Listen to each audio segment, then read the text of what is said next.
Hello, everyone. Welcome back.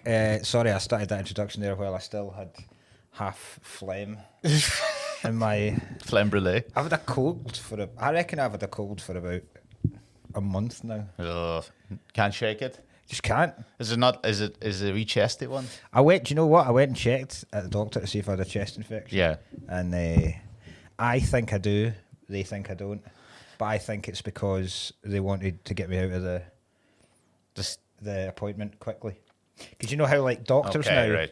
Okay. I was reading about this. Doctors have there's like a 15. It might not even be 15 minutes. Like a 9-minute amount of time that each person has, and like if you go over that, then they're fucking running late. So they need to cut it off for someone else. Great. So if you're going in there with like a not much of an ailment that requires the 9 minutes, if you then go over that, you're taking away from someone that really might need more than 9 minutes. So you have 9 minutes to prove you're sick or not. Basically, I don't know if you've phoned a doctor recently. Oh, I have.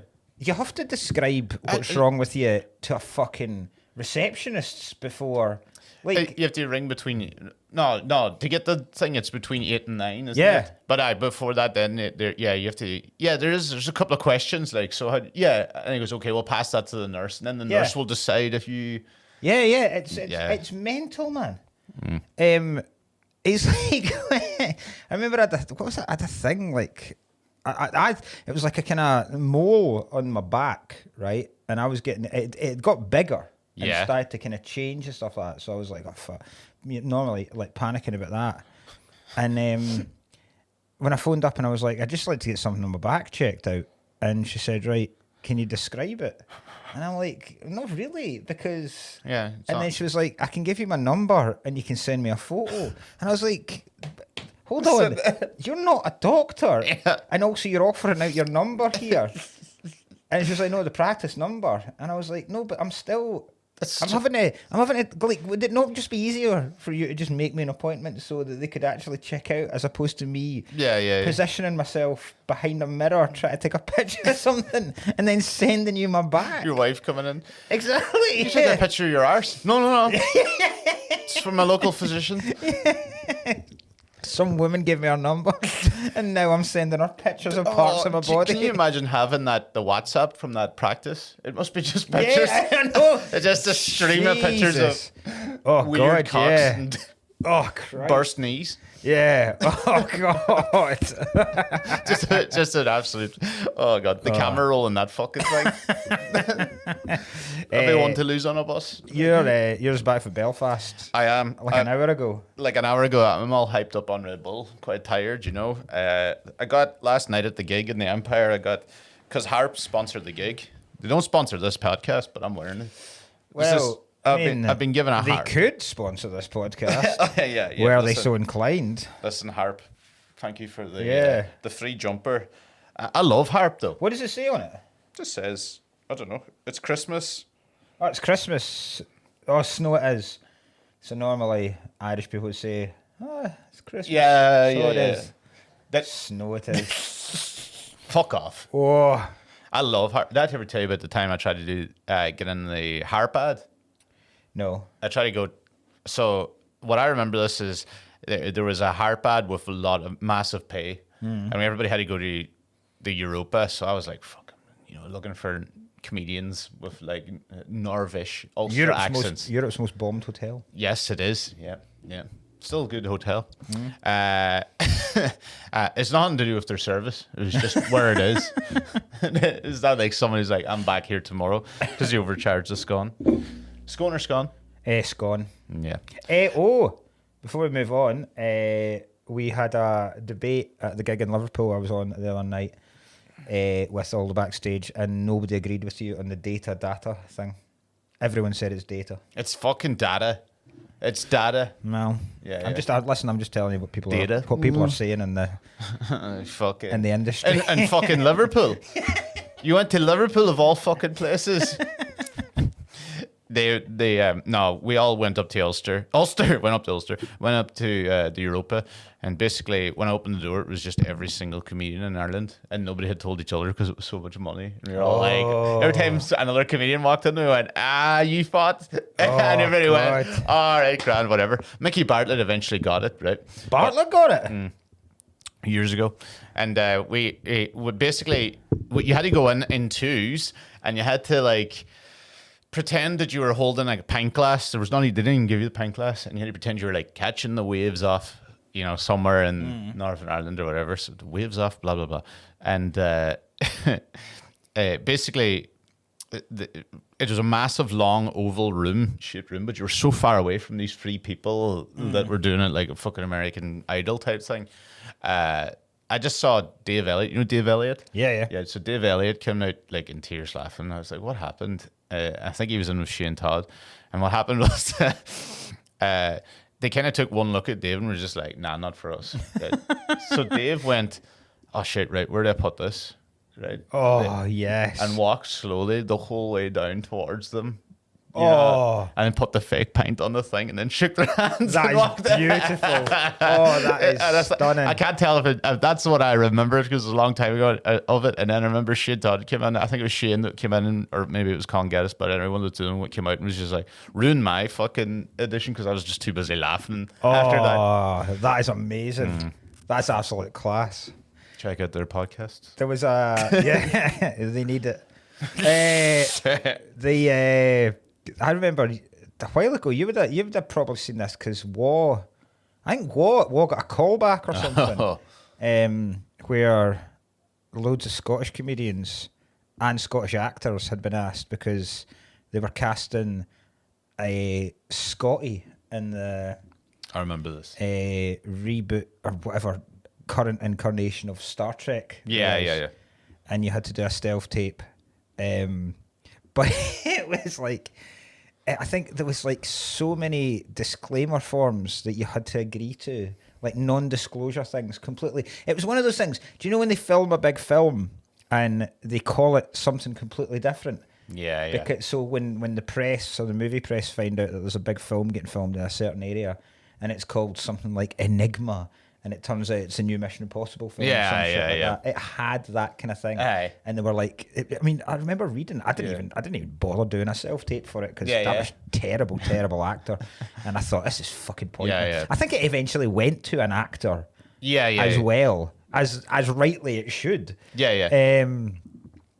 But I remember reading it and going, but genuinely, it was as if they'd emailed you the actual identity of who killed Kennedy. Like it was that serious a language. Like if you breathe a word of this, and you're like, who cares? Honestly, who cares? The Conjuring 4. Yeah. I swear to God, if one person even says that there's going to be another. Fucking utterly ridiculous, man. Oh God. Have you done many of the auditions? I'm a real bad actor too. I've auditioned for one Iron Brew advert once. I did. Oh God, I got asked to leave an advert when I was in. God, I was barely doing comedy. I was working in. not much change, am I right? No, he goes. I walked in right, and they were just like, okay, so it was Super Value. I'm pretty sure it was the advert, and they were like, walk up and down. This is you. They paired you up with it was like a man and a woman come in from either door, and they paired you up, and they're like, just. They're doing that thing where, we don't have actual proper lines. We're hoping that one of you will come in and improv. Right? So they were like, pretend you're a couple. Just do, you're a comedian, Ryan. Just do what you would normally do thing, right? So she was just like, reacted as if a bit of banter in the thing. And I don't know why. I knew I wasn't getting the bit, so I was just trying to, entertain myself. Yeah. So she went it's like, oh my God, will we get some chocolate cookies? Like, not chocolate cookies. You always get fucking chocolate cookies. Every time we come to this shop, it's trolleys full of fucking chocolate cookies. And they just went, yeah, no. Can you just leave, Ryan? I walked out laughing, and you walk out to this little room where there's all I think there was one other comedian, like Fred Cook there, and everybody else was this thing. But to them, it must have been like, okay, we're ready for you, Ryan. I walk in, and like 34 seconds left is me coming back out in tears laughing. And they were like, that didn't. I was like, oh, yeah, no. Chocolate cookies every fucking time we come in here. Just that way, like, you're a comedian, Ryan. Just do what you would do as a comedian. Why you just start heckling? Like, treating her like a heckler. Hey, those shoes. Hey, honey, I've got a new dead baby joke. Nothing to do with it. Start speaking. Listen, I don't interrupt you at work. I don't come down to the dock and slap the sailor's cocks out your mouth. Pretend there's a shitter in this. Pretend there's an active shitter in the super value. At the deck, love. We did roast battle against one another. Oh, yeah. You know what? Which was an anticlimax. Like, it was an anticlimax. I'll tell you what it was. Like, I'm a big fan of the old roast battles. They've been going very well. They tend to be pretty much 90% really fucking good nights, just fun nights. And it was a fine night, but it was like definitely the worst. It's that immediate one when you're trying to get everybody was smiling, but when you like when Gus was trying to MC, he was like, "Everybody here for roast battle," and then there's a 1 second delay, and then people go, "Woo!" You're like. Yeah, you're not here for roast battle. Yeah, you're not here for roast battle. A lot of it was like it was only half full too. It was like 50 in or whatever. It was because I was talking to David at Monkey Barrel about that, and he was saying that it is always, and you notice it at comedy clubs as well. That week of Christmas, this is like the second week. Yeah. It's always a wee bit, because the first week's always mental because it's folk going, oh, it's December, let's go out and get a drink, let's do all this. And then the second week, folk are going, oh shit, I've got quite a lot of stuff to buy, I need to get all that organised, I need to finish stuff off at work. Third week, folk go, I don't give a shit anymore, it's fucking Christmas week. Back and to that's not giving a shit. Aye, so it just was one of those. I felt like it was one of them. Like, I was like, oh, for fuck's sake. Because I was hoping for more of I wouldn't have minded a mad Christmas one. No, it would have been class. For roast battle, I was like, great, we'll get a higher energy. Just ended up when you're going for the Christmas one, you're like, all right, that one was a bit fucking. Like, I expected like January's one to be the rough one, but no, that felt like it was a rough one. And then there was like two battles just before us that didn't go that well as well. Yeah. So we were like, I was like, fuck. And I actually said to you, because like I always find you're harder to write for than you. I feel like you should be easy. Yeah, there's quite a lot to write about. I said that the last time when I did you too. I was like, for some fucking reason, I can't beat you. I know you can't. I can't fucking beat you. Am I 2 for 0 now? Yeah. You're 2-0. Yeah. 2 for 0. What the hell?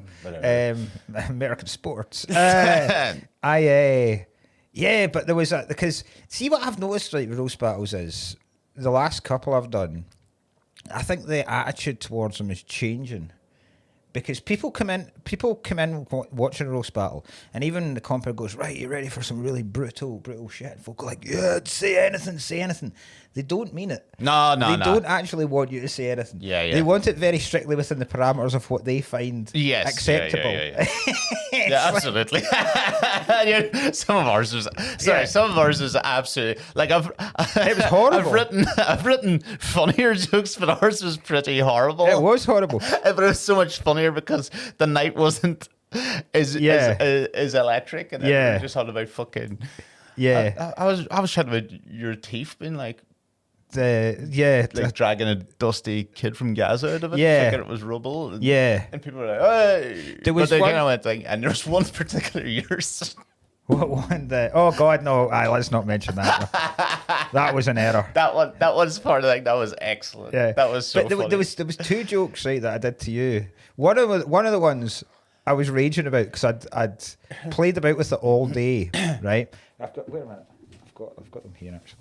The last one I changed purely because people by that point were getting horrified, and I changed the ending to it to make it even worse. So the last joke was I said that your mum had been shagged by so many British soldiers that every Remembrance Sunday they lay a wreath at the entrance, and it was supposed to be the entrance to our minge, and I just changed it to cunt just to be harsher.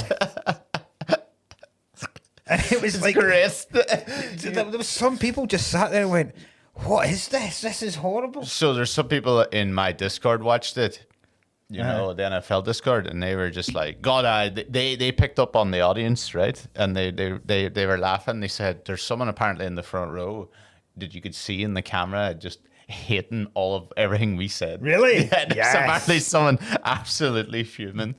So it's good crack though. Right, the one joke, right? I was angry that they didn't, right? So I was talking about, I was like, Ryan's career's going terribly, no opportunities whatsoever. Ryan's career's had less doors open this year than Tina Turner's advent calendar. And that got fuck all. Right? Yeah. And I hope it's because they forgot that Tina Turner had died this year. Yeah. Because I couldn't use Shane McGowan again because I'd already used him as a great. joke. That would have been better.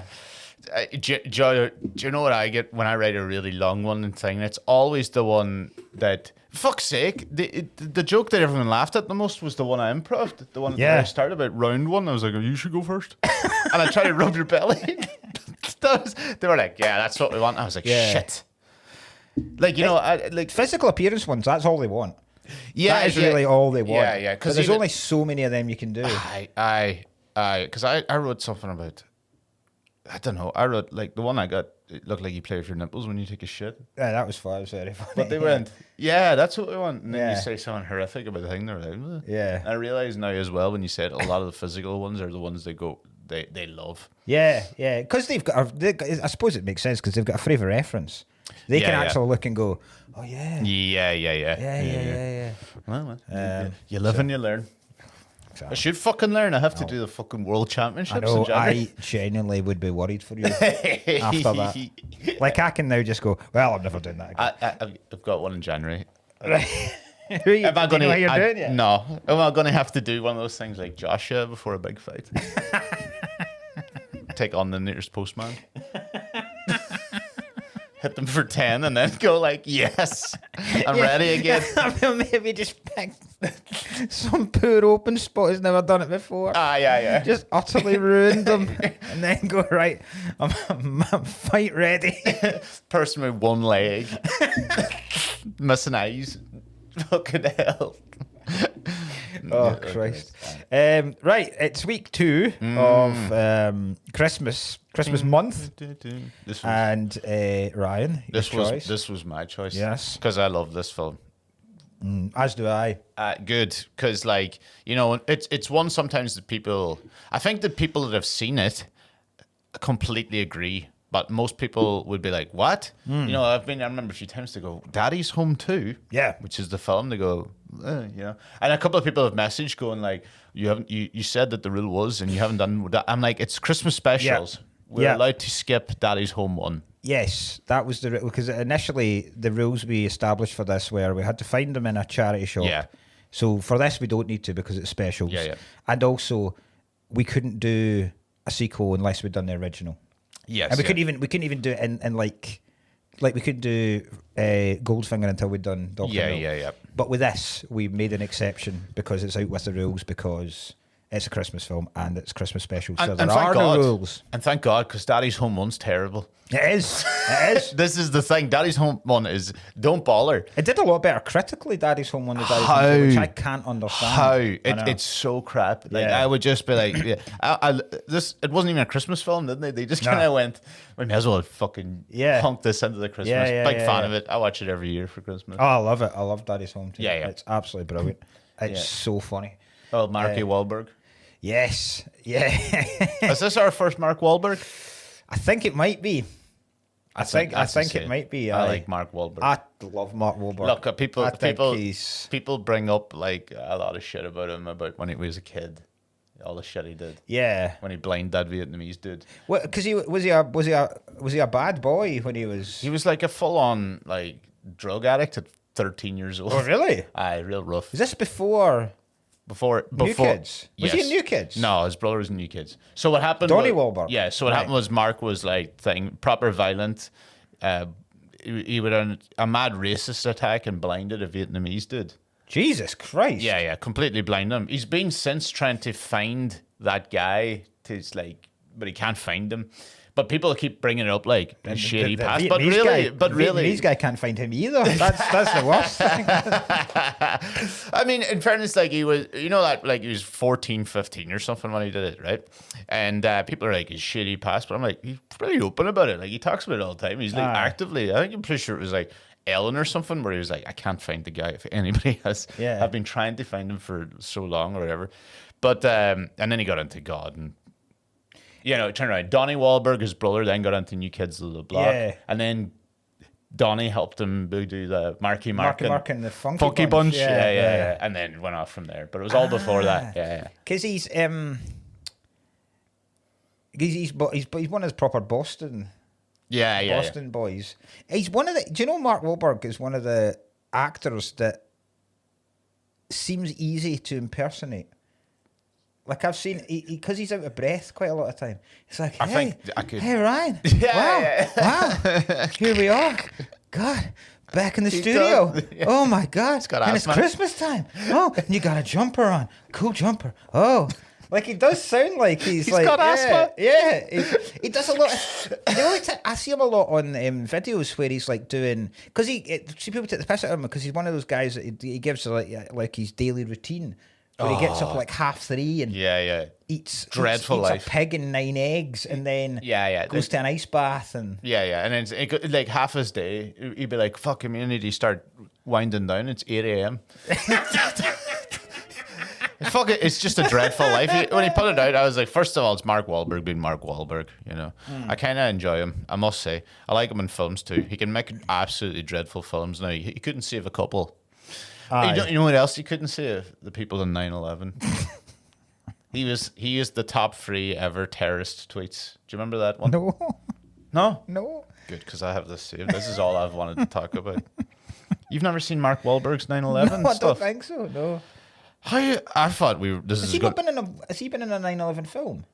No, it was the Boston bomber film that he was in. Oh, yeah, right. So if you don't know this is one of Marky Mark's famous things. He thinks that 9/11 wouldn't have happened if he was on the plane. Like Chris Jericho?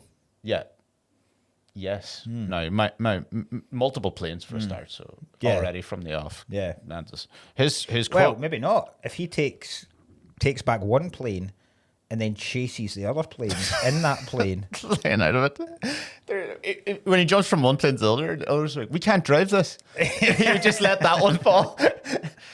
He said in a New York Times or whatever, if I was on that plane with my kids, it wouldn't have gone down like it did. There would have been a lot of blood in that first class cabin. But there's more to this. Hold on, I need to find what he exactly says. Yeah. If I was on the plane, there would have been a lot of blood in the first class cabin, and then me saying, "Okay, we're going to land somewhere safely now. Don't worry." Jesus Christ! So that's my favorite. I don't think there were first class. No, I don't. First class section of the planes that were hijacked during 9/11. Well, there wasn't at the end, anyway. No, but there. As a first class, I presume the hijackers didn't go first class. Yeah, they didn't go. Exactly. I'm going to get a couple of free margaritas before this goes down. And mind you, if you were in the lounge before, a Spire lounge, just these 4 shifty lads with bowls of peanuts, machine gun shaped suitcases, because it was before 9/11 technically, so they didn't have the. But technically, 9/11 technically it happened after. I don't know why. Obviously, you can make out. No, technically, absolutely, it was before 9/11. Tell me though, this. You're an Al Qaeda terrorist, right? This is your big day. You're going to meet. You're going to God and all that, right? You're sitting there in the plane. You're about to you start the whole terrorist shenanigans, right? And then Mark Wahlberg. Tell me you wouldn't freak out if Mark Wahlberg stood up and just went, "No!" Oh yeah. You'd be like, "Is that Mark? Oh my God, I'm being taken down." See, maybe the terrorists were the Funky Bunch. Marky Mark and the Funky Bunch. No, you would freak out. You would freak out. This is the second time we've done this, essentially. Yeah. Do you reckon? If you were, because I don't know how long into the plane they would hijack. Do you reckon you start watching a film? if you were one of the hijackers? Aye, in United 93. Or would you be so focused? Would you be so focused? You'd just sit and go, right, here's what I'm going to do. Would you go, I'm fucking cool about this. I wouldn't mind watching Who Framed Roger Rabbit before I go again. You'd love to know what film they watched. Yeah. I mean, America could have stopped it because if they watched The Happening, they might have just killed themselves right there and then. Oh, good God. Just shot themselves. One of the worst films I've ever seen in my life. Yeah, so maybe that could have. I didn't know about that about Mark Or maybe Wahlberg. it was he's top 3 of the terrorist tweets, along with Danny Dyer's and Brian McFadden's. I don't know either of them either. And then right, so Brian McFadden's was ISIS. Don't pretend you've not got them saved. I have them ready to go. Well, Brian McFadden's was in 9/11. His was ISIS. Right, okay. So Brian McFadden from Westlife said, "Wouldn't it be great if ISIS had the balls to stand face to face with us and fight? No weapons, no bombs, no dead children, just man to man." Man to man. Yeah, he tweeted that. Wow. Brian McFadden. Brian McFadden is saying he would stand up to terrorists, but he can't even stand up to do a song. yeah. You fucking stool dwelling prick. Imagine if ISIS went, yeah, cool. Oh my God. I swear, he'd be like, oh, Oh. no bombs. What was Danny Dyer's? Did they call him slags? He did. Slags. Yeah. So 9/11, his 9/11 tweet was, I don't know what year this was. It was something, it was like 2014 or something like that. Can't believe there we go, sorry. Can't believe it's nearly been 11 years since them slags smashed into the Twin Towers. It still freaks my nut out to this day. 9/11, Channel 4, 10 o'clock. Slags. It's been 11 years since them slags smashed into... Not even them slags. Them slags still freaks my nut out to this day. And then he just writes 9/11, Channel 4, 10 o'clock. There must be like a document. So this is great. Christ, that's And funny. he's the least... Now, Mark Wahlberg is the least controversial person because Mel Gibson's in this. Yes. Yes.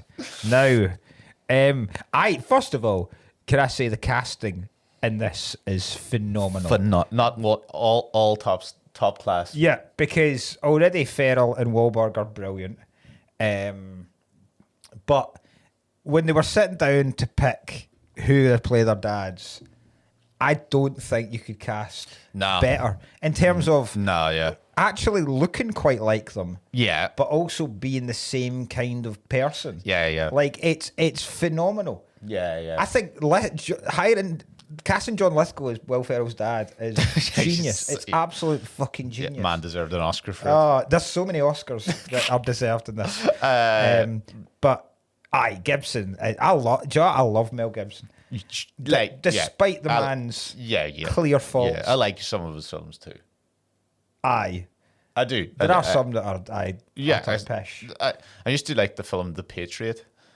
That's quite good. I remember that back in the day. Lethal Weapon. That's another good Christmas obviously film. Lethal Weapon. Yeah. Is it Christmas film? Yeah.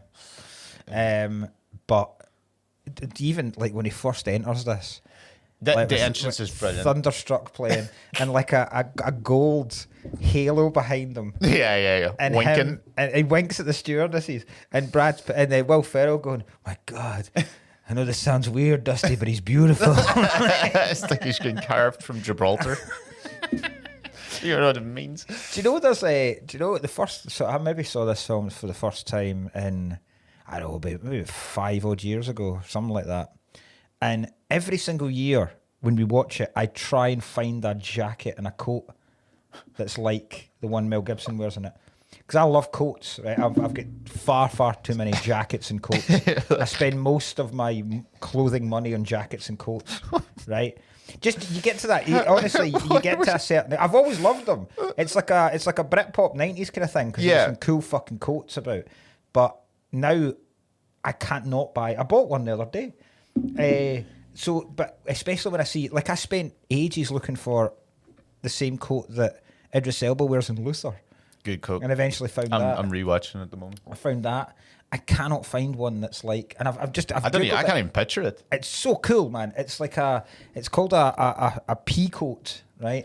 And it's black and it's double breasted, but it's got big collars down like that. And it looks cool whether it's open, whether the collar's up, whether it's completely buttoned. It just because he wears it in all those looks. Do you know what the worst thing about this is? And it's a dawning realization that you're trying to get people like Idris Elba and Luther, but I am definitely on the John Lithgow, Will Ferrell, because I wear jumpers. You do? I was like, shit. It just all came down on me. I was like, God damn it. You watching looking for Mel Gibson's coat, me like, what did John Lithgow wear in Daddy's Home 2? What type of sheepskin? Do you know a good cameo at the very start of the film when they're at the Christmas play, their daughter's Christmas play, and Bill Burr, yeah. Enjoy therapy, boys. You better shut the hell up. I don't even think we have to even if you haven't listened to this or watched this film, it is basically a joint Christmas between two stepdads, essentially. Yeah. You know, it was really kind of weird. One of the wives went from banging Mark Wahlberg to Will Ferrell. Yeah. Which is, it'd be like me. It'd be like going from Megan Fox to fucking Will Ferrell. Yeah. It is weird, actually. I'm like, I don't know if you ever, because I think I've only seen Daddy's Home once. I can't barely remember it. Find out what it is that causes them to split up. Yeah. But I'm a huge fan of Linda Cardellini, who plays Will Ferrell's wife in this. She's great. I think she's brilliant. I don't know what else she's in. She's in, right, so I've got this. I don't even know if this is going to sound creepy or not, but I have this weird thing, right, about some women, right, that where there are some women that I think are so good looking. I know what you're doing. What? You are. I know you have a type. It's Natasha Leggero. Yeah. Oh no! I suppose she does look a bit like her, but there are some women that are so good looking that I almost don't want to have sex with them. Does that make sense? Yeah. They're almost like, it's not that they're pure, but they're pure. Don't say the word pure. No, you are fine. There's a cuteness about certain women that I would absolutely love to go out with you. I'd love to go. I would love to hot chocolate with you. I'd love to be married to you. I'd love to have a laugh with you. But I reckon if we had sex, I'd kind of go, oh, I've kind of spoiled this now because you're far too good looking for me to have sex with. That's so sad. I was trying to explain to Sloss the other day in a message as well about someone. And he said, did he agree with you? He didn't reply to me. He didn't reply. We were talking, right? I'm not going to name who it's not a comedian that British audiences will know. Well, they might, but it's not anyone in our circuit. Yeah. Right? Yeah. But I messaged Sloss at the weekend because I'd been watching clips and that was that Matt Rife dude. And I was like, Sloss, I imagine people have told you this, but you really do look like him. I think he does. Maybe when he was younger. Yeah, I can't. I get it. The hair and the cheekbone and the bone. I get it. And the lips and shit like that. And I was like, lips. Yeah, folk have been saying that, but obviously he's Matt Rife lips. He's better looking, and I was like, oh god, yeah. But then he was. I get the same with Todd Barry.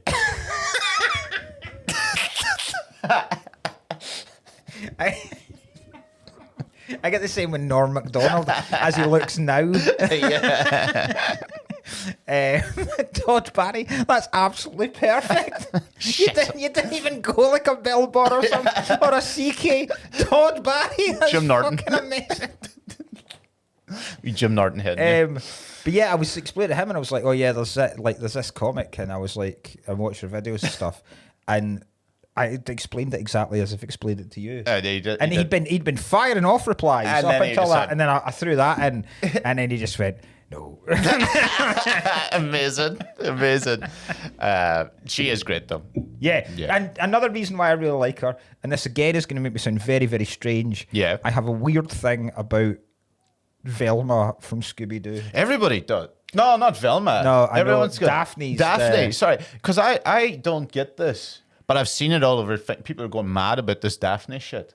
Yeah, because Daphne. Which one's Velma? So Daphne's the one with the red hair. Looks a bit like looks almost like a kind of Jessica Rabbit type. But she's got like a short purple skirt on, purple tights. She's the good looking one, right? But then Velma is the kind of bookishly one with the black bobbed hair and an orange jumper on. Oh, for fuck's sake! I thought it was the other way around. I thought people were in the thing. All right. Okay. Yeah, I see. Folk are into, because Daphne is kind of portrayed as being like. Okay. I know which one. The sexy one, if you like. So you had a thing for Velma. Yes. Gareth Waugh knows this. Scrappy for me. So. Tear that wee boy apart. Because Waugh knows this, and she played her in the Scooby-Doo live action film. It's all coming. Because I remember. I remember. I remember Waugh sending me like this fucking. I can't even remember, like some kind of OnlyFans. It was before OnlyFans, but this kind of thing where it was like one of those Halloween costumes. It was like this girl that had dressed up as Velma and was kind of dancing about. And I replied to him, and I went, this might be the hottest thing I've ever seen in my life. Didn't reply again.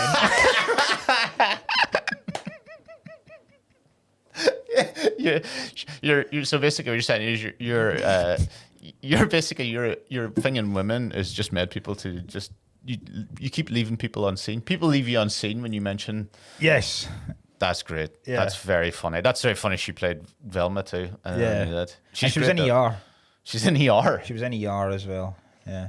I mean, it was all right. I know her back catalog. That's what I'm saying. She is good looking, though. I do know.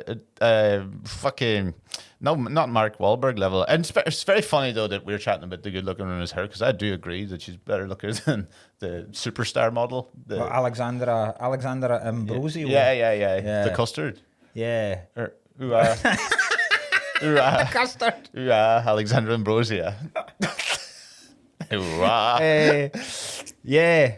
Terrible acting. I can't stand her in this film. Shocking actor. I think she's a fucking pointless character. It is. You know what? They tried. The problem is, like, they tried to make her like boring and vapid, kind of like.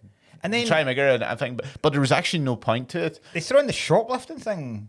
Yeah, she goes around like Winona Ryder. You're not Winona Ryder. Yeah, you know. She stole my heart. You're stealing a pair of jeans.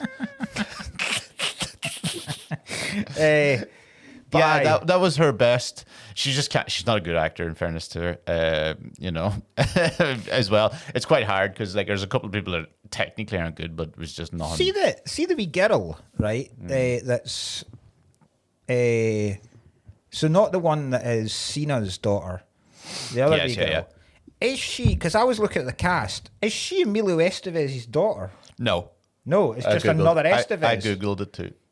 Because I noticed the name Estevez, and I thought I googled it. I did the exact same leap. Yeah, because I was like, I was looking for the kid, the wee son, because I was like, I know this little cunt from something. Yeah, he's good. He is. He's very good. I like him. He was great. Yeah, I mean, I like all of them. They're all pretty good in their own way. Like the bowling scene's brilliant. Yeah. He hits one pin. It's the other kid.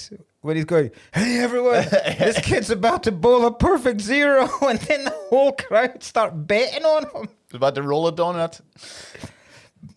You notice? I just noticed this. And when it shows his score and it shows 1, the person above's got a perfect bowl. Yeah. I think that was meant to be. Yeah, I think that's meant to be Mel and. Yeah, I think yeah. They were doing the looking in. Did you ever see the video of me doing the bowling? No. I'm so toxic at bowling. I get proper good at bowling. Do you remember the time I was like, I was doing terrible and I started shouting at Sloss and Gareth to, I've got it here. I started shouting at Sloss and Gareth to, I was like, you watch this, I'll fucking kill myself live if I don't get a strike. No. I'll play this on the.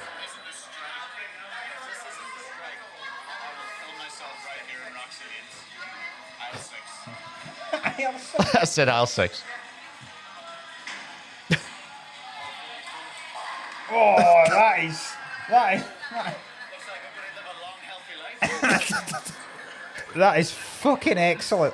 That is absolutely wonderful. I have my own. I only step up when I become toxic. That is. I'm really bad at bowling. But if I start becoming an absolute cunt at it, I'll start like film me. I'll roll a strike. Remember when we were doing the beer pong with Waugh? It was only when I kind of prick, I absolutely hit everything. When you do the golf, I was 4 or 5 fucking edibles deep. When everybody starts screaming at me, start smashing the golf. Yeah. Maybe I should start tanking gigs and I'll start becoming unbelievable. Yeah. They're like, get you off stage, you fucking dickhead. And I'll be like, now's my Here time we to go. shine. Hatred.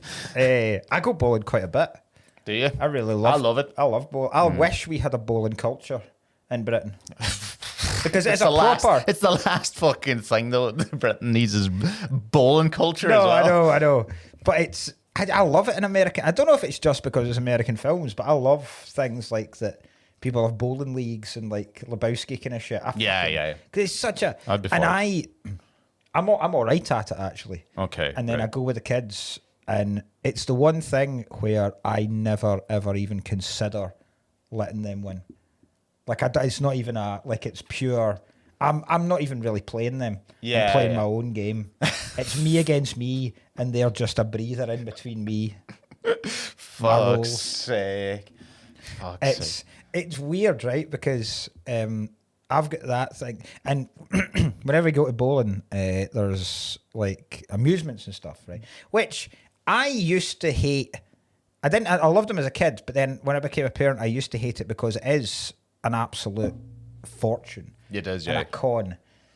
I don't like. I still hate the teddy grabber machine because it is frustrating, and you can see the kids getting frustrated with it, and it is a con. Yeah.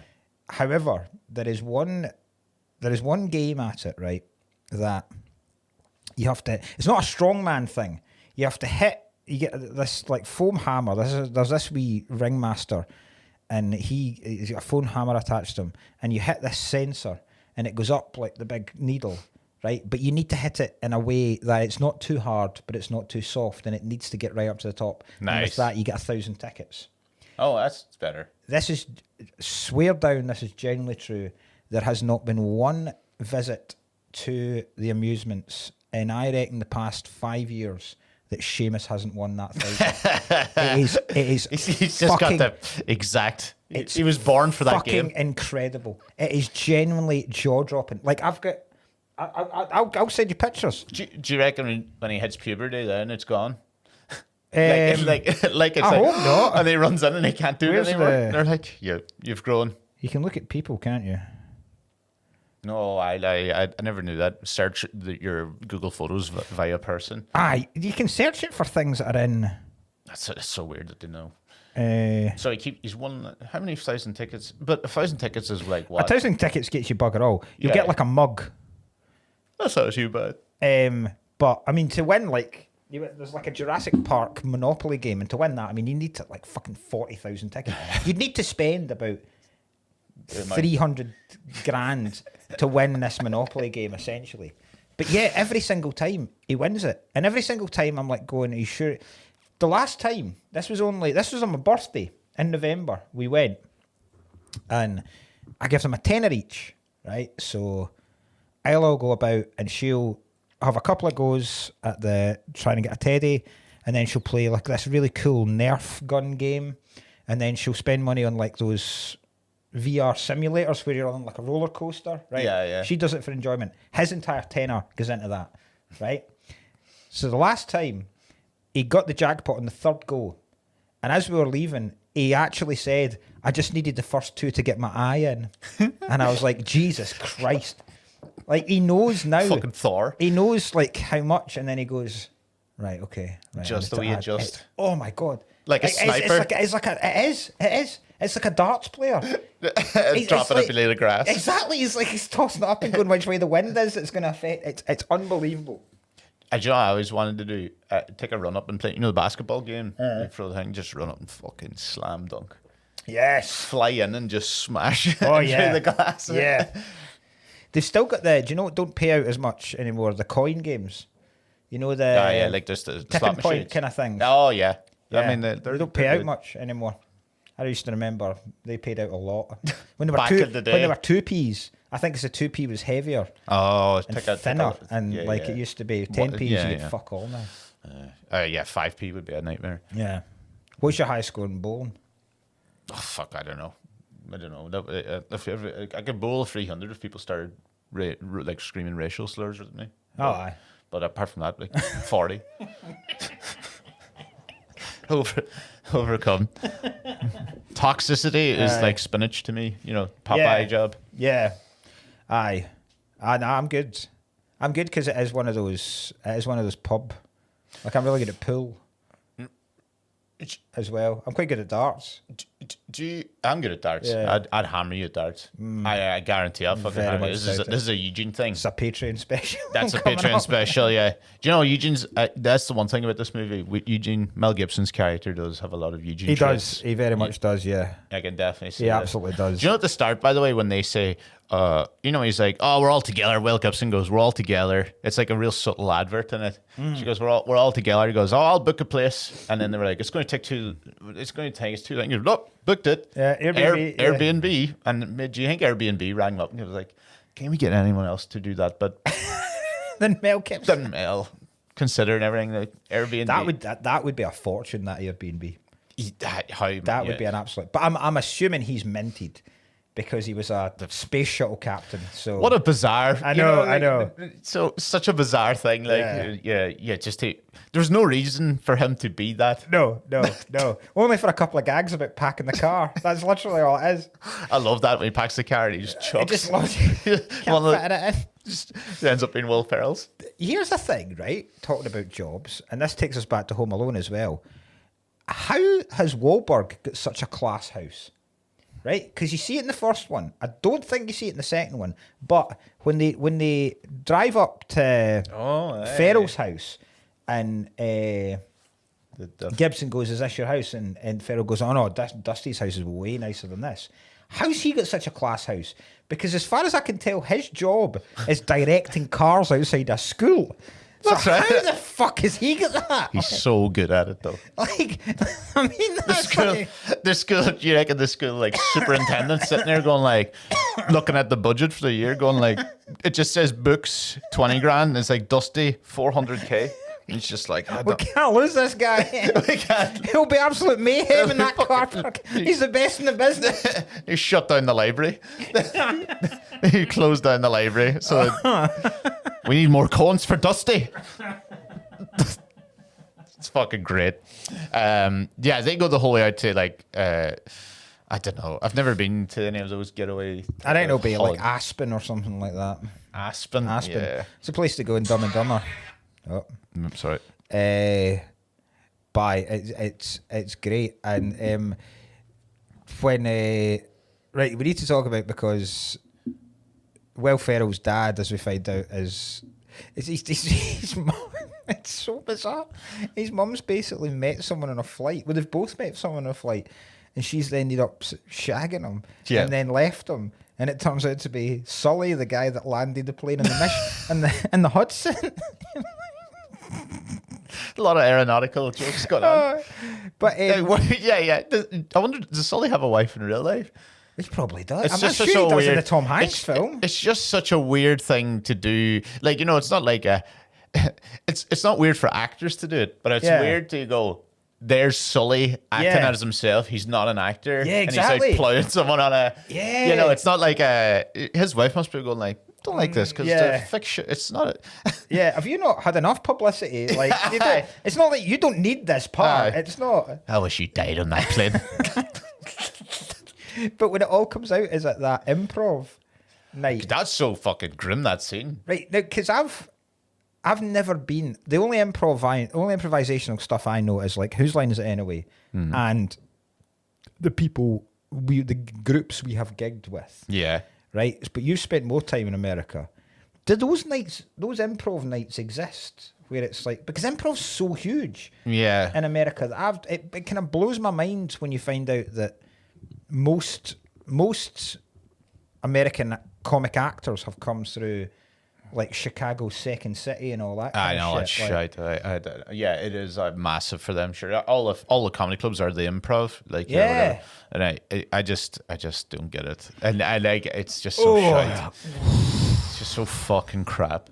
And it's in a lot of Mark Wahlberg movies. He's in Ted, isn't he? And But I mean, no harm to improv folk that we know. But fuck off. But fuck off. It's I just think for improv. I just think that most improv, if it's done right, I can watch it. I don't like it, but if it's done really well, I'd be like, this is great. I can see why it's good. I mean, see when it's bad, and that's pretty much 80% of it. It's the exact same set. Yeah. Give me a place. I mean, do you know what? I do actually. I'm not as harsh on it as you. Because like the guys we go out with, the Improv All-Stars, they're good Altitude, though. They're the best. Yeah, so this is what I'm talking about. The ones when I watch them, like, I know what you mean. It's like it's like someone that plays piano that's good is amazing. Someone that can't play the piano sounds fucking terrible. Shite improv's awful. Yeah. Whereas good improv's really, really, yeah. really It's a completely different level. Yeah. I just think there's such a drop off. You're either amazing or terrible. Yeah, it always. The guys at Altitude don't really have this. But I've done weekends with like improv folk, and even though you know what happens, watching the magic fall away on the Saturday night when you've done the Friday night, and you go, all right, this isn't really comedy, and this is all you're doing. This is the power of suggestion, essentially. Yeah. You're a card magician. You're forcing these topics onto people because you've already written stuff. To do, or you've had it once and it was an amazing bit, so you go, let's just ride that again. Yeah. That's when you go. Ugh. Yeah. It's nowhere near as fucking. It's not. It's not true improv. I go fucking amazing. Like I think improvisational rappers are. Incredible. See, a lot is another thing. A lot of improvised rap is also learned. You can learn to do it. I suppose, To a certain level. There's a lot of people that like completely, like Harry Mack and others, can really different level of fucking stuff. They change things and cadences and flows and everything and whatever. But it's another thing that can be learned. I suppose it is. Aye. Also, how many fucking different times? It'd be great to like, take out what's in your pockets. The same stuff. That is what right. the fuck? Is that uranium? Yeah, the Turin Shroud. Whoa! Somebody's like, oh, great. Someone had an orange in their pocket. Yeah, I know. Aye. But it's interesting. But then I suppose what we do is learned. Yeah. It's just funny that his entire breakdown did come out in the improv. Oh, it's very. But that looks awful that night. It generally looks. It's just stupid utterly abysmal. Will Ferrell's absolutely dying laughing at most of it. And he's like, I shouldn't be laughing. Oh, good God. Yeah. Oh, that's so cruel. How about a divorce? Do you know it's a great line, right? When he says, when they're going in the cars and they're picking who's sitting in the back, and Wahlberg basically shafts his dad by getting him to sit with Lithgow. And he says, we run through some improv games with me, Brad. I've started this improv class on a Sunday. And he was like, you should look into it. And then Gibson goes, I'd rather look into a loaded gun. And then they go, ooh, that was good. And then Will Ferrell just goes, provocative. He's like, what is it? Mark Wahlberg also slams improv afterwards. He's like, I mean, you're either divorced and then you start doing improv, or you're doing improv because you're divorced. Yeah, that's right. Aye. Your wife's either left you because you've started doing improv. Or she left you because. Oh no, you've started doing improv because your wife's left. Whatever. But you get the fucking thing, you know. We're not improvising. Yeah. Well, look, all this is unscripted. This is unscripted. Oh, technically, this is improvisation. While I'm reading out. All I have, though, in fairness, is hooker joke. And that is because that's a proper Eugene move when it's telling the kids a hooker joke. Yeah. We call Eugene El Padre as well. And that is a very funny. I think the joke Glasgow tells is quite funny. It is. What was it again? Why does a duck have so many feathers to cover its butt quack? You fucking! I can't believe you actually do. That's going to be on one of your fucking Christmas crackers. I know. I'm running out now. Are you? Aye. Oh no. I need to write more. Oh no. I am genuinely losing I'm hemorrhaging followers from it, and I can't afford to. I can on Twitter. I don't give a shit on Twitter. Yeah. Instagram, I can't afford to lose these followers. You'll get ones though. The El Padre thing I think is hilarious. I genuinely think it's very, very, very, very funny. Do you know how many times they try and kill that kid as well? in the thing, right? You know, the baby. Oh yeah, Griffey. Is it Griffey? Yeah, because first of all, Griffey. Yeah, yeah. I never thought of that. Yeah. You know, they send him down the fucking hill and they nearly kill him. He sends the kid down fucking smiling when it's just about to become Padre on the restaurant window. Yeah. And then they leave him unattended when they're fighting. And in the nativity. that kid's fucking daddy's home too. He's like, none of them are fit to be fathers. That's a weird bit because when Farrell to get Mark Wahlberg back after the improv thing, he calls John Cena, who is the father of Wahlberg's other kid, and he said, he's not coming to the special thing we planned for tonight. And he's like, what are you going to do? Tell him we're all going, but the only person who's not coming is your actual dad. And then the special thing that they've planned is they have dressed up. They've removed all of the models and the dummies and have dressed up as the entire nativity scene for this town that they don't live in. Right, so they're visiting. Right, how did they get permission for? How do you even approach like a local council and go see the nativity scene? We were thinking it'd be really nice if we played the parts one night. We'll alternate the parts. We've got all the bits. We've even got a baby. It's mental. And they were like, well, how long are you going to do this? Just 20 minutes. Yeah. And also, if Cena Hunt turned up, who was playing the other wise man? Would have been a wise man down. That'd have been so good. So if anything, they're lucky Cena did turn up because the numbers wouldn't have matched. Just to we need someone from the audience to play another wise man. Oh, yeah. Oh, that's fucking excellent. Yeah, that was what, do you know, he kept doing pump fakes. You know, he's trying. Yeah. He goes, huh? You know, he's going for the things. You want it? And he's like, the guy's never played sports in his life. Fucking hell. Cena is excellent. I love John Cena. Oh, I love John Cena so much that when he's dying of cancer, I'll go visit him. Return the favor. Do you know what? There's a thing, right? That this is gonna. I don't think I've ever. People that know me and my work out with this podcast will know I'm a big fan of wrestling, right? And CM Punk is. I don't think I've mentioned it hugely in this podcast. CM Punk's just come back. I've seen the videos, right? Yes. So which is huge. It's like, whoa. I'm a Ken Shamrock guy. Oof, the deadly assassin. But he came back and I listened to an interview with him. You know, remember Colt Cabana? Yeah, I've met him. Colt, Colt. So we had Colt on the radio show, and I think I did one of the wrestling shows with him and John Hastings, and I was listening to his podcast, and he had CM Punk on, and it was after CM Punk he was basically talking about it the first time he left WWE, and he was saying in that see that Make-A-Wish stuff, all wrestlers do that, and they all do it to the extent that Cena does it. But Cena is the only person that ever gets publicised as doing it. That's great. It was like a proper WWE push to where they go, yeah, we know you do it, guys, but John's doing it as well. And he looks like he's the only man in America that ever does a Make-A-Wish thing. That's so good. Because tons of people do it. Like NFL stars will do it all the fucking time. I thought when you were going to say it, like that you were like, you know why they do it? And I was like, this is like practicing moves. We kids absolutely down. Come on. The DJT. How many Make-A-Wish kids were made from the Undertaker perfecting the tombstone? Another one. That'd be so good to put me out of my misery. Have you thought about maybe just doing a different move? Sleeper hold or something? No, it must be the tombstone. I must slam someone's neck into the mat. Have I told you my John Cena story?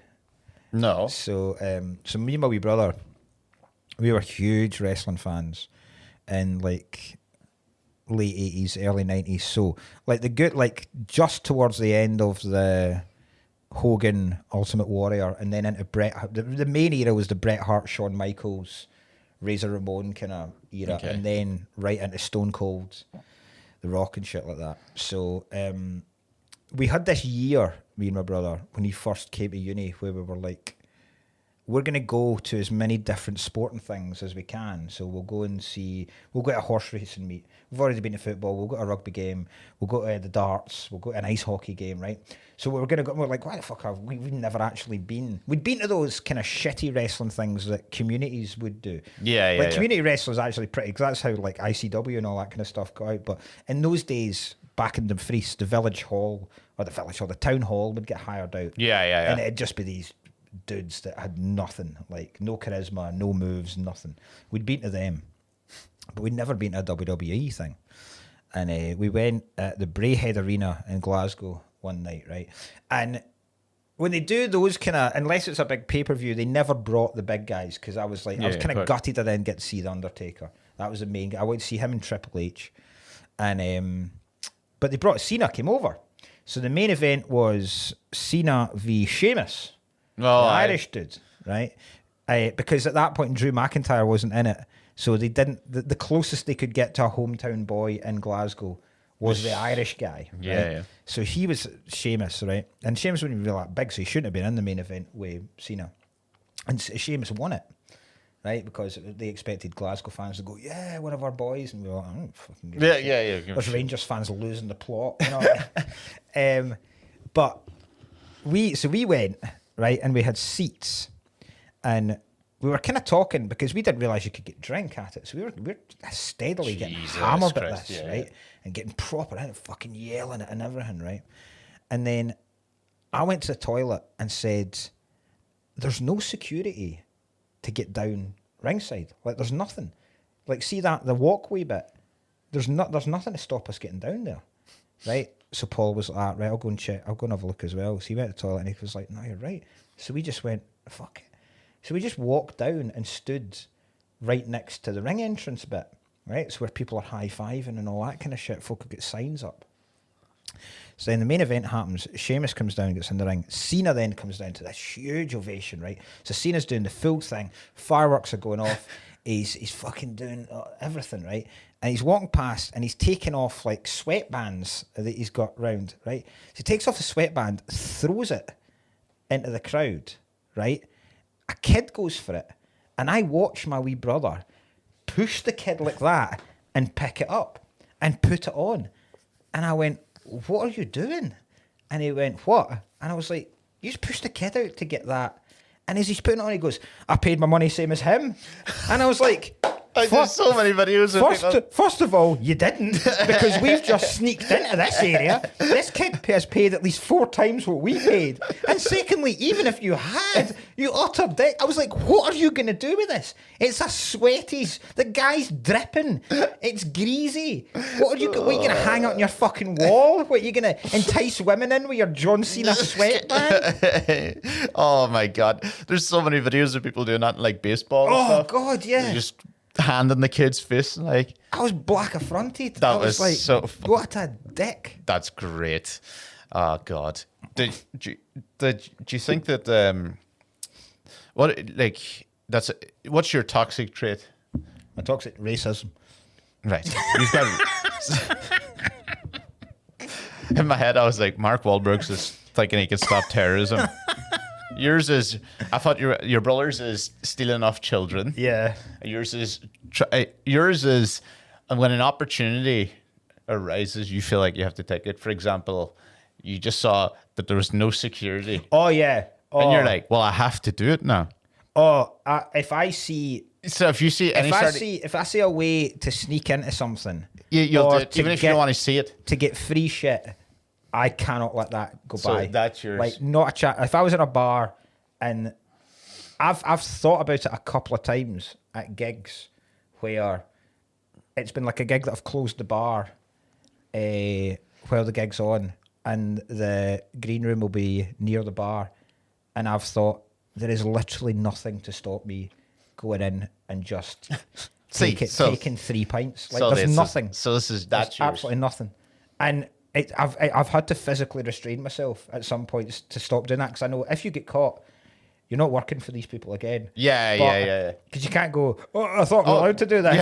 Yeah. Why? You fucking know. And then it's a slippery slope, because then where does it end? Then I see the till open, so I go, well. Next thing, you're Alexandra Ambrosia still. Exactly. Exactly. I've shoplifted as an adult. As an adult, when have I don't know. No, I don't think we've done it as an adult. Definitely did it when I was a kid. Definitely had like chew bars. I've done it. Why chew bars too? Unintentionally, I think, but there are times where I've, particularly with the kids, The entire shopping. but I'm not even the only one. There's a guy at our school that was very, very brazen and open about the fact that he would make sure whenever he did, particularly at Christmas shopping, when he was going to buy all the drink for over Christmas, he would load up like pallets of cider in the trolley, right? Okay. Put it down in the bottom of the trolley, and then just walk out without paying for it, or put it in the trolley and then put one of the kids' coats over the top of it and sit the kid on top of it because no one questions it. And then what the key is to make it look like you're totally flustered and losing the plot because the kids are running about and it's a manic. And because then if they come back and go, "You've not paid for those," "Oh my God, where's my head at today? Oh, these kids are doing my head." Yeah. But can we see your car? Yeah, but I've never done it intentionally. I have been in the supermarket and genuinely been so stressed with the kids running about that I've had stuff that I haven't paid for. Yeah, well, Or the kids have carried something out as well. I definitely stole stuff when I worked in the shop. That's even worse. That's so much worse. Yeah, you ever like you'd have what my favorite was lint bunnies. Mm-hmm. You just walk up and crush his head. You're like, well, can't sell that. Can't sell that. Lovely for my lunch break though. And eating a lovely and only lint chocolate because none of the shite stuff ever seems to be damaged around that you want. Yeah, like it's gone. Yeah, whole tin of roses dented. Shocking. But then there's that debate over whether it is it a victimless crime if you steal something from Tesco, because Tesco probably, I know Tesco shaft people anyway, as do other supermarkets. Yeah. So it's not affecting them. Prices aren't going to go up because people are stealing, because that's not how inflation works. Every little helps. Every little does. It's in their thing. They're telling you to steal. Let's think. Tesco want us to steal everything. Also, not one thing's behind any bars. Exactly, yeah. Why would everything be behind bars in a shop? The bread's not locked up. Do they want you to steal? Well, that's true. The one company I have absolutely no qualms, and we've talked about this before, is railway companies. No, they can fuck no off. No qualms whatsoever stealing off. Oh, I would. That's the one I actively try and seek ways to. Oh, I would tell you the time when I was on the train and I tweeted them that I had got on for free. No. I jumped on the train and I was going to Killarney and it was in fucking Ireland. It's like one of those only 5 trains we have. And I was like, I tweeted them going like, hey. And I sent them go, "Old ticket, not even from this day." And I sent a picture of my student card as well with it. Oh, amazing. And we went the whole way and I was with Donny, friend Donny fucking CNN Donny, right? And Donny, we got off in Killarney and there was like 2 people like checking everyone's tickets coming off, right? You know, like in the thing. But it was too much of a crowd. Both people had my Twitter profile picture printed out. Oh. They were trying to find me getting off the Killarney. Wow. I just sneaked through in the thing and I came out the other side and we were dying laughing. I was like, Jesus. I was like, oh, they took it badly. Ian Rod Aaron were coming for me. That's mental. And I was so easy. I was wearing a t-shirt of the Pope, so I was so easily caught. Yeah. That is class though. But fuck them. Aye. Do you know a good one, if anyone's out there is wanting to shaft railway companies? If you buy a ticket, right, it only really works, you can't do it with advance tickets.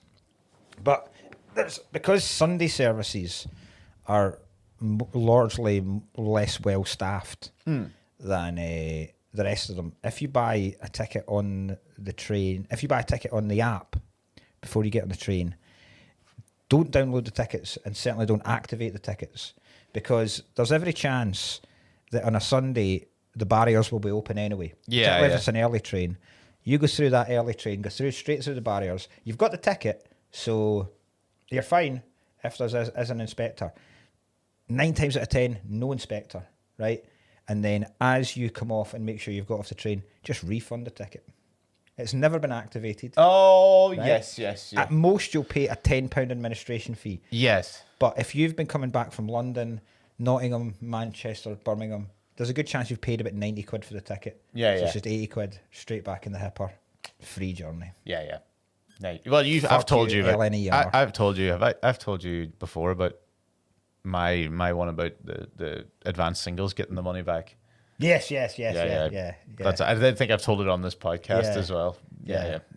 I'll leave it immediately. Aye. What else do we have about Daddy's Home? Because we've managed to. We always get this for comedies though. There's fuck all because it's just fucking funny. Yeah. I've got written down here about my favorite thing was they're called the Whitakers, by the way. So I was sitting there going like in the same universe as Flight. They're Whitakers. Oh God, yeah, Christ! That's the only other Whitaker. Or us Whitakers, you know. Yeah. He says, "Do you want to be like Brad in the friend zone, or you want to be like Dad in the end zone?" That's very good. When he's doing the sex talk. Aye, that's what I was going to ask you about. Okay. Did you ever get? Because I can't even imagine what kind of sex talk Eugene would give. Oh, he was not there. He did not get involved in that at all. You mental? Pulling the wire off himself. So you never got a sex talk? No, I think I got one from my mum. I don't actually remember. I got it at school and then I remember my mum. I remember I have a vacant memory of mum. If there's one woman that knows how to talk about sex, then it's your mum. I mean, maybe she could give you the talk with her mouth full all the time. Totally unnecessary. Do you remember yours? Yeah. No, I was about to you haven't done yours yet. It was a flick book. My dad had drawn. This is totally unnecessary, John. These rudimentary, crude drawings. No, I don't think I had it either. I don't. Yeah, I mean, I can't remember anyone. It's Catholic upbringing, isn't it? I don't think I had any kind of. I think my mum. Yeah, I'm pretty sure my mum has. Yeah, and then I definitely remember my mum doing it now when I think about it. More, if you're unlocking it more now when I think about it. Eugene definitely wasn't there. It was always very much a kind of trial and error thing when you started. A trial and error, yeah. You know what I mean? Like it was. The good old days. I remember. No. Being at a party one night and my pal was seeing this girl and I was seeing another girl who was her friend, and we were at this girl's party, and I ended up actually going out with the other girl for quite a long time, right the way into university. But that night, it was the first kind of night where her parents were away and there was a party going on. In fact, it was the night I'd lost my virginity, actually. It was that night. It was that night. And I remember my pal had been upstairs with this girl and he came down and told us all about fingering. Like, he was like, they love it. He's like, he was like, I don't know what I was doing, but my God, they love it. It was just him saying, they love it. And we were like, tell us more. Tell us more, Yoda. They love it. Just go for it. Just get them fingers damp. God. Before we go, because this fills bit, do you reckon you could raise another dude's kid, and how would you feel if another dude raised yours? I'd be totally fine with it. With both? Yeah, because if they raised mine, it'd be great off my... Great. Took the job off me. Yeah. Raising another, I'd be like, I'm getting all the brownie points here. What a good guy am I? And if it died... Jesus Christ. It would be like... Why would it die? Because your heart wouldn't be fully in it. 3 weeks go by, you forgot to do the shopping. Why was your immediate thought to go, if it died? My immediate thought to everything is, what if it dies? It's a lot. Yeah, that's all I talk about. Yeah, that's true. Jesus. So if the kid died and it wasn't yours, you'd be like, oh, whoops. It wouldn't be that. It wouldn't be that devastating. I know what you mean. It wouldn't be. Yeah. It wouldn't be as bad. Mind you, if your son died in the hands of the other person, so now you're going. Yeah, even if you weren't that close, you're then going. Hey, vengeance. Or else. You see, I don't know. Maybe you could also just be like, tip them. What? A job well done. You got both of us off the hook here. Neither of us wanted this. So one of us was going to say thank you very much for taking on that burden of murder. Oh God, yeah, no. I don't know. I think I'd be fine. Why do you think you'd be? I don't think I'd be good in either scenario. I don't think I think I would. Well, I think you're a father. I'd so struggle. I would struggle. I reckon I'd struggle to connect with the child of another person. Aye. Yeah, probably. Because I'd start seeing faults in them. And going, immediately. Yeah. Oh, fucking creep. I know. Look at the way. Look at the way he walks. What a dickhead. The guy did not. Can't even speak. I'm not teaching fucking lazy. But the other way around, I think that would be one of the worst things in my life. if I had to watch another. I'll reassure me. I wouldn't mind you doing it because you do a terrible job. But oh my God. See if some absolute class that'd be great dad came in and started. John Cena. I would rather have a real piece of shit raise my kids than someone who was really good, because I would rather. That sounds terrible. I would rather they had a substandard life than me have to face up to my weaknesses and failures. Your own insecurities. I'd rather my children's lives be irreparably damaged. My ego and self-esteem are that fragile that I would rather not have to deal with my own insecurities. That's great. As opposed to them having a nice childhood. Oh God, I reckon if we could do this thing that they were doing, like you harbouring. I love that. Harbouring, yeah. Harbouring any resentments? Yeah. You fucking harbouring? Oh, yeah. Right, the harbour's open and it's Fleet Week. In terms of other things, I've just written down as a note for myself, I would definitely watch the fake Liam Neeson film that they try and watch in the cinema. What it was about, like mistletoe. The mistletoe. I would go to mistletoe. I've been to worse movies than mistletoe. He's an off-road truck driver delivering. What is it? He's an off-road trucker. Yeah, driving his family home for Christmas when he comes across a load of terrorists. Yeah. And he has to stop them. Yeah. And he goes, "I love you, kids." Yeah. I'm so sorry you had to deal with these motherless bastards. Motherless is great. Because I read an interview with Wahlberg where if they make a 3, they're going to try and get Neeson in it. That'd be great.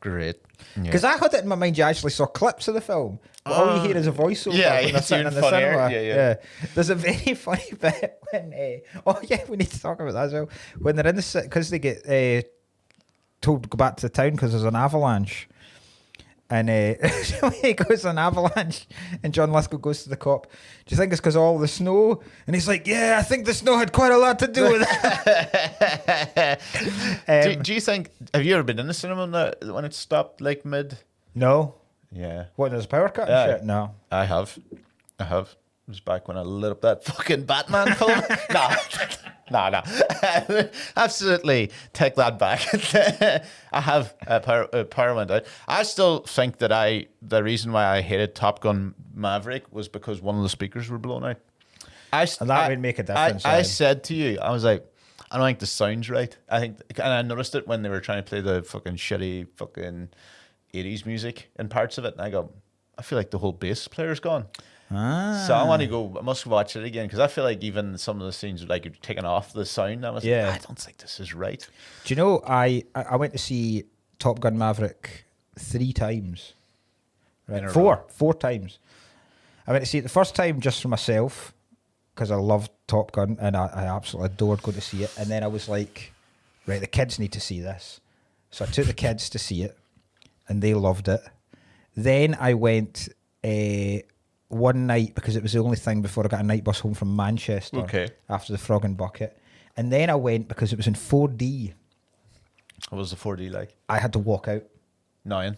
I couldn't. I felt so sick. Like it was too much. It was I'd only done 4D a couple of times before, and they were just action films. Yeah, I've actually enjoyed it, and some films it's made better, but this was just like literally every time they were on the plane, a lot of them have to be made for it. Fucking launched. It was Aye. Like remember when they first brought out 4D and 3D films? I remember the first 3D film I went to see was Clash of the Titans, and it wasn't really made for it, so they just added the thing, and you're watching it going, "What the fuck is this? Just a headache." Yeah, that is stupid. Whereas like the Jackass film they made for 3D, they specifically made scenes for that, so that was class when you'd like puke coming at you and stuff like that. That was good. I watched 4DX, you know, the movie. That's what I'm talking about. Yeah. I watched The King's Speech. Where do you start? You start to hear your voice going. Once in a while, you smell soup. After it, you go up to the order. So, can I have a popcorn?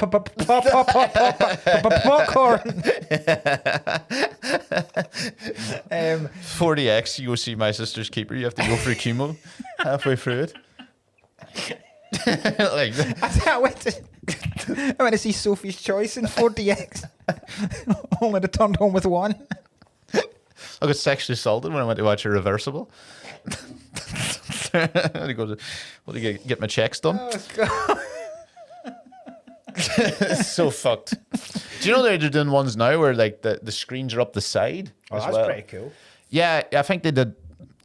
You know, it's not like focused at the side. It just makes it look bigger, so you can't really like. It's kind of like out of focus. The side. That would be good for Top Gun because you'd see the plane fly. Exactly, you'd be in. See the roof one as well. That'd be fucking class. Yeah. Look in the back. There's a dude in the back. Aye. Do those flights, guys? They usually have a guy in the back doing like the rally car thing, like sharp left 300. I think they. Cloud. I think we can go through them. It's bad luck. But that bad luck to go through. That scene at the end, when Will Ferrell's doing the big speech about it being Christmas and you're here with your loved ones and we're all here with family. Yeah. And then one guy goes, "Not me, I came alone." And he goes, "Oh well, that guy came to the cinema on his own." On his own. That's really sad. I felt that I was taken aback because I only go to the cinema myself. That's what they are. Not Christmas Day though. No, that is weird. I enjoyed the singing part because when he rolls his voice like Bono is so funny. I love that song. Oh, I absolutely love it. That is proper you, isn't it?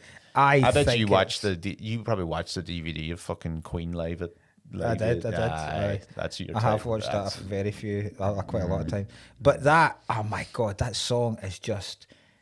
I also like the more modern. I mean, it's not even that modern now. The one where Chris Martin from Coldplay starts it. The one Dizzy Rascal. Oh no! I really like that one as well. Oh no! But the original is just, oh good god, it's phenomenal. When you see some of the people in the background. Oh, yeah. Like, Paul Weller, what the fuck? Paul, whatever the weather. And that's a brilliant scene. When he goes, "It's Christmas time, there's no need to be afraid."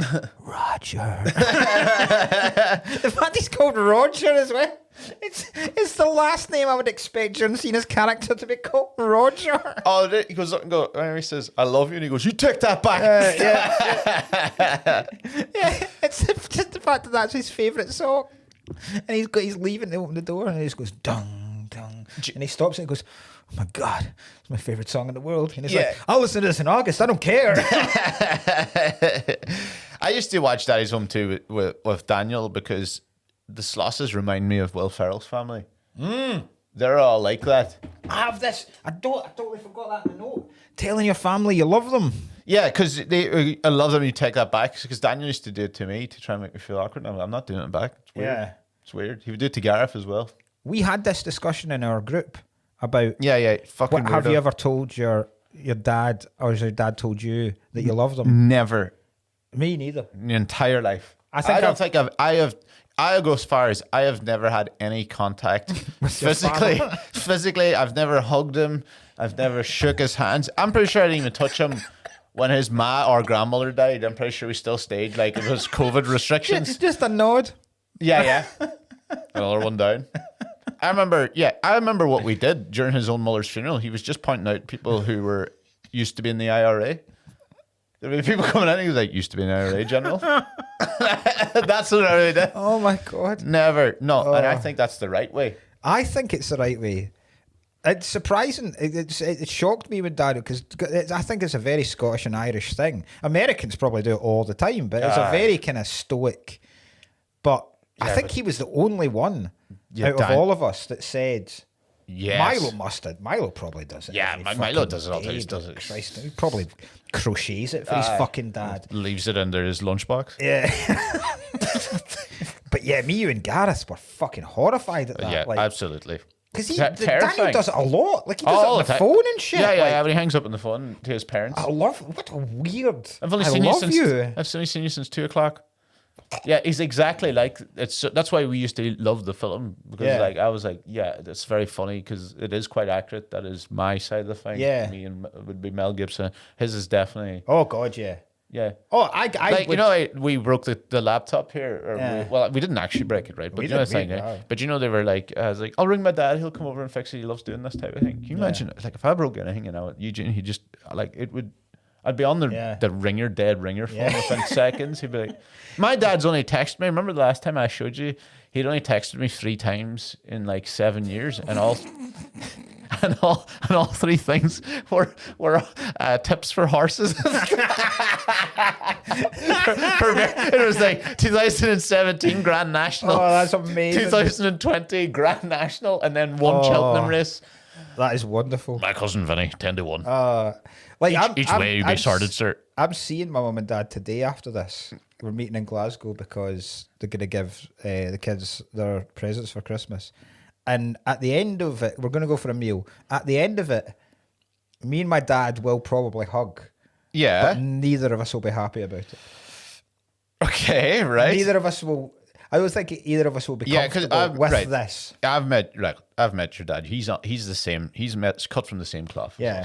But there's certainly no love you. Well, we didn't really do the Christmas thing, right? This is only a new recent thing. So I'll put up the video tomorrow, say the day after when people have watched it. I'll put up the bowling video, right? Yeah. And I'll put up the other one, like when I showed you about the time that we didn't really give a shit about Christmas. I told you about the time I came home and all our presents were chucked underneath an exercise bike. I've got that picture here. They decorate. Like, I'll put it up on thing. It's just not. It's not in fucking focus, but I'll put it up on the thing. But it is literally just an exercise bike with all the presents lumped under it. And that exercise bike wasn't a gift for someone. That exercise bike was always there. Nah, it was just lying there. Right. It was to try and get blood into Eugene's legs. It was used like once before. Amazing. Yeah. Oh. Yeah. The last thing I have about this film too, by the way, is you know the way that he was like trying to get him to go and kiss the girl, and he ends up kissing his sister, right? And then he just slaps his. They really got over the absolute trauma of all that very quickly. Yeah. He slapped his sister and goes, "You're a lucky girl." Yeah, slapping the caboose. The caboose. I'd not heard the word caboose for ages. Yeah. And then after we watched this on, my son started using the caboose. Quite a lot. Caboose is great. A good name. That's a good word. Right. Next week. There was fuck all about Daddy's Home there, but... no, there was quite a bit. It's just... as we said, every time we do comedies, I mean, they have it covered. just go and watch it. Yeah, just go and the soundtrack's brilliant as well. I didn't even notice the soundtrack. The soundtrack, so it's got all Christmas films. It's fucking Will Ferrell in it. It's got the Run DMC song, Christmas in Hollis. Oh, yes. It's got fucking great stuff. So next week, we have to remember because two people messaged me to say that you've not told the Christmas sausage story yet. Okay. So as it is Christmas week next week, I'm going to put a note that you have to tell that full story. I don't fucking have... This is the thing. There's such a non-story. You fuckers just lost your minds about it. I'll do it next... Well, I'll tell what you remember and what I know about this the sausage story. Okay. And it's in tomorrow. Right. It's in tomorrow, next week's episode.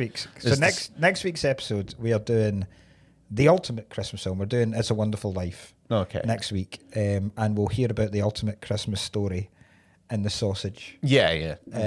So it's our first black and white film as well. Yeah. And our last.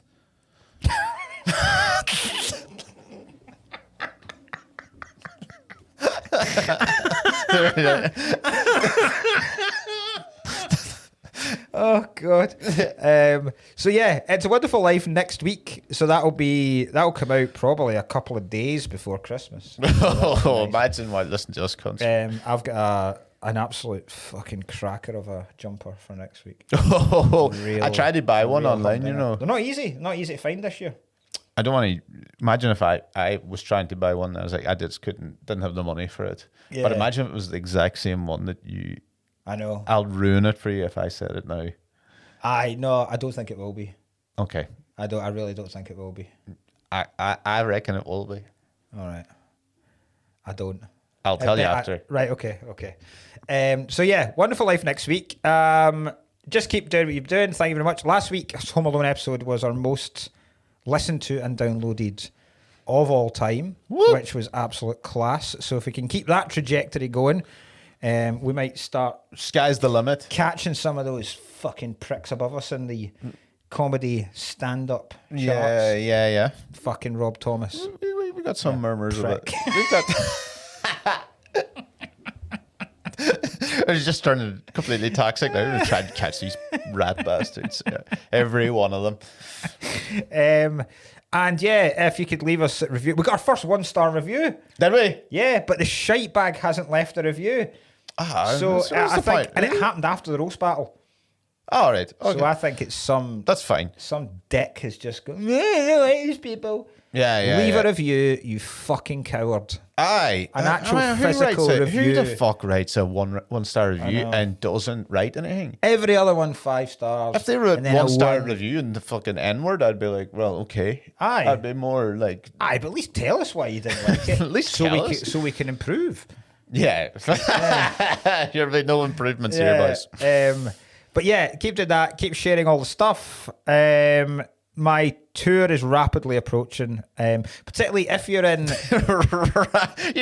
You fucking delivered that like it was a tsunami. It feels like it. That was my toxic trait. What?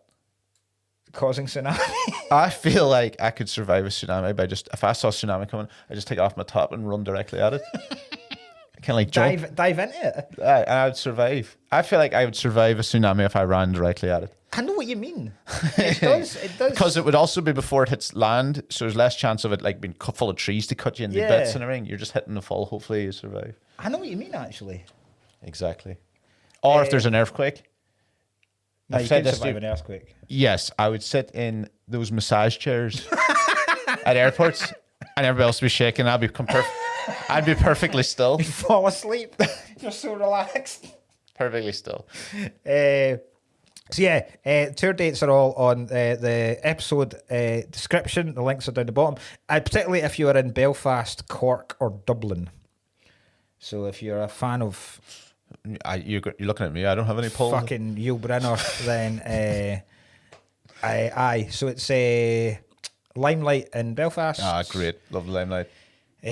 Where's Whelan's? Whelan's, love Whelan's. Dublin. These are all good ones. Where's the one in Cork? God, I can't remember. That's absolutely terrible. Coco's? No. It's where Chris Kent runs gigs. Oh, fuck, I don't know where that was. Everyman or something? It's on there anyway. They're all about 50 seats. So surely there's 50... Cunts. 150 through the entire nation of Ireland. Oh, we're pretty horrible... Pretty horrible, begrudging bastards, aren't we? So yeah, that's they start the first week in February. Apart from that, anything to report? Nah, mine's are just I'm doing the Christmas gigs, and then I'm back into then I'm doing the roast battle. There's one again in January, and then I'm doing the roast battles in Denver if there's Americans, and then I'm off to... Do you know? I'll actually look to see what our numbers are like in Colorado. Okay, yeah. That's where Denver is. Okay, yeah, good stuff. Good work there. I was like, good work. And then we have the Glasgow Comedy Festival. We do have the Glasgow Comedy Festival. Little ructions there about something Oh, possibly. yeah. Little rumblings big of announcement soon. Yeah. I wonder what it could be. I know. What the fuck else is it going to be? Mark is leaving the podcast due to repeated attempts of... But apart from that, but when's your special coming out? Don't talk to me about it. Not before Christmas. We have... What's happened is I've now promised it coming out twice, but we're keeping it for a certain reason. Ah, okay. But I don't think that reason is going to end. So basically, I've got a special that's stuck in limbo that will eventually get on YouTube when the other thing doesn't happen. That's how I'll see it. Netflix? So, no, not Netflix. Let's put that in. Let's just put that. Disney Plus. The Cam app. So, right, that's us. Go home and watch Daddy's Home 2, please. Home. Yeah, go home. Go fucking the go. fuck out of our lives, and we'll see you for It's a Wonderful Life next week. Goodbye. Good luck.